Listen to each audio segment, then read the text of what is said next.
السلام عليكم، معكم الرحمن. تجربتي فيديو جديد. فيديو النهارده هنعمل انطباعاتي عن جهاز ريلمي 7.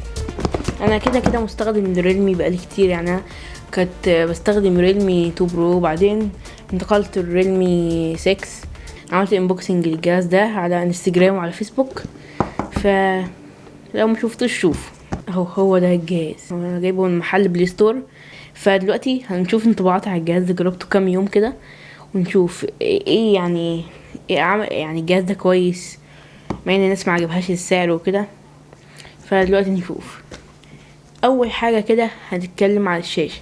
شاشه الجهاز دي 6.5 انش، نفس حجم الشاشه بالظبط الريلمي 6.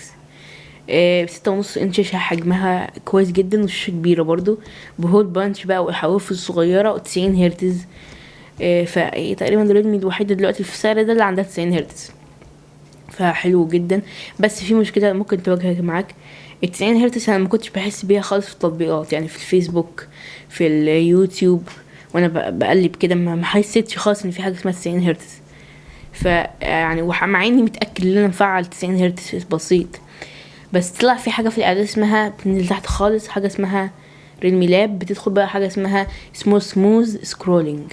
دي بقى لو هي مقفوله هتحس ان انت السكرول بتاعك بطيء جدا ولا 90 هرتز ولا بتاع. بتفعلها بقى بتخلي بتاعها سموث جدا. فيعني ان في الاول كنت فاكر ان الجهاز كده بقى مش 90 هرتز ومش عارف ايه، بس سموث سكرولينج دي بتفرق جامد حتى لو انت مفعل 90 هرتز. هي نفس شاشة الريلمي 6 بالظبط، 6.5 انش، شاشة مش اموليد بس الوان الريلمي ممتازة جدا. نتكلم بقى على الصوتيات. الصوت الموبايل ده بيجي من سماعة واحدة طبعا فوق، فايدك مش هتكتمها، وصوت السماعة عالي جدا وكويس، وكمان نقي وكل حاجة.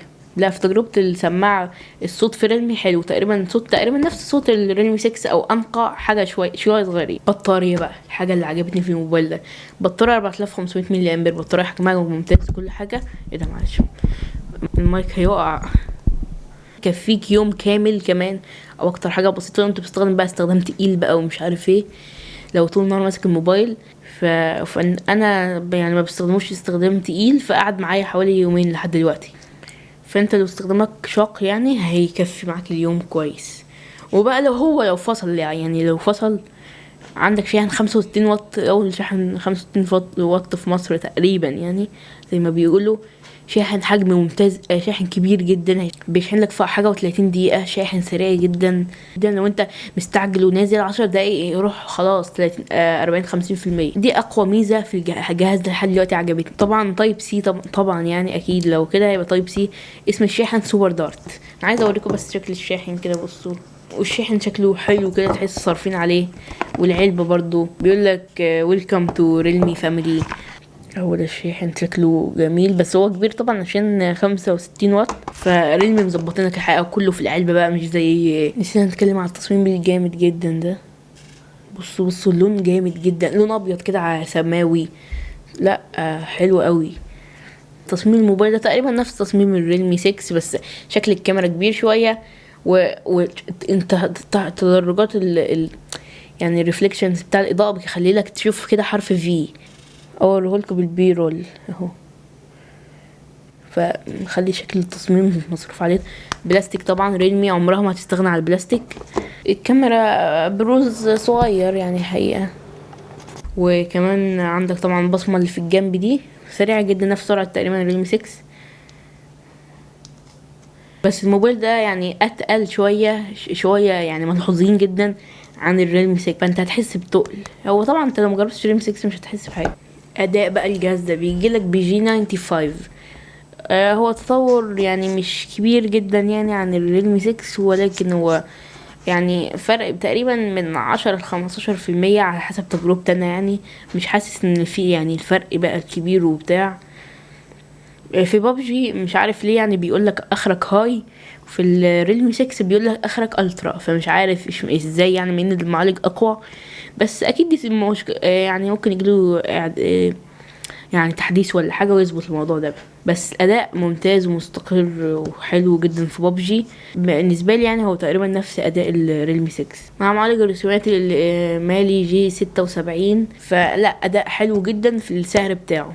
نتكلم عن كاميرات الجهاز. اولا كده سيبك بقى من ارقام ال 48 وال 64 وكده، نتكلم عن التجربه الفعليه. الجهاز ده الكاميرا الاساسيه بتاعته نتكلم عليها، بتطلع صور الصبح حلوه جدا وممتازه والوان بقى وكده. بس في بعض الصور بتطلع شاربنس عاليه جدا. انا اوريكم الصوره دلوقتي، صوره شجره كده تحس ان لا يعني مزودين قوي مخليه الصوره شكلها وحش. بس في معظم الاوضاع كويس. مع الاتش دي ار بيوازن الالوان بقى وكده، مش هتلاقي هايلايت، مش هتلاقي الوان ضربه كده فجاه، لا ما يعني السما شكلها حلو. وكمان انا مصور شويه صور بالريلمي 6 ونفس الصور مصورها بالريلمي 7، فهوريكم الفروقات عشان اللي عايز يعرف يعني في تطور كبير ولا لا.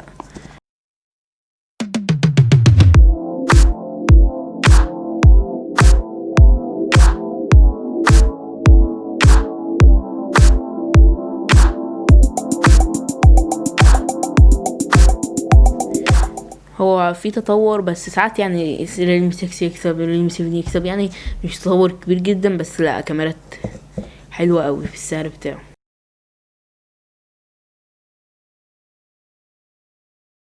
الالترا وايد الوانها الحقيقة مش الوان المبهجة ومش الوان حلوة يعني. يعني الالترا وايد مش احسن كاميرا خالص يعني. يعني الهاي دايناميك رينج مش مظبوط قوي. الالوان ماشي يعني ممكن في بعض الوضعات تبقى كويسه، بس ساعات بتبقى الصوره بتبقى وحشه وبتحسش ان فيها تحس هي باهته شويه.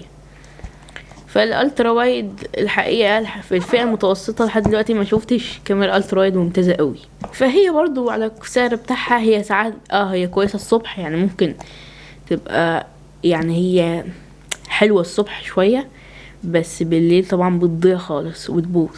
العزل بقى في الجهاز ده حلو برضه الصبح، بتحس كده ان الصورة شكلها ممتاز وبيحدد التفاصيل كويس، بس نادرا لما بيغلط. نروح بقى عند الكاميرا الماكرو. كاميرا الماكرو طبعا كاميرا من اسوأ الكاميرات بشكل، بتحس ان هي كاميرا تليفون ارضي بالظبط. هو طبعا ما بتديش تفاصيل قوي ولا حاجه فسيبك منها. الكاميرا الابيه بقى اللي انا حاسس بقى دي اللي فيها التطور بقى الكبير. تحس بقى ان الالوان كده كويسه وظبطوا السكين تون في الريلمي 6. السكين تون ضايع جدا، هنا ظبطوها وتحس في بيوتي كده شويه، وتحس الوان حلوه وهاي دايناميك رينج اكتر كتير عن الريلمي 6. في الريلمي 7 تحس ان في الوان احسن وتحس والسما برضو باينه مش ضربه كده وخلاص، لا مظبوط. فالكاميرا الاماميه اللي عجبتني جدا هي اللي فيها تطور ملحوظ عن الريلمي 6.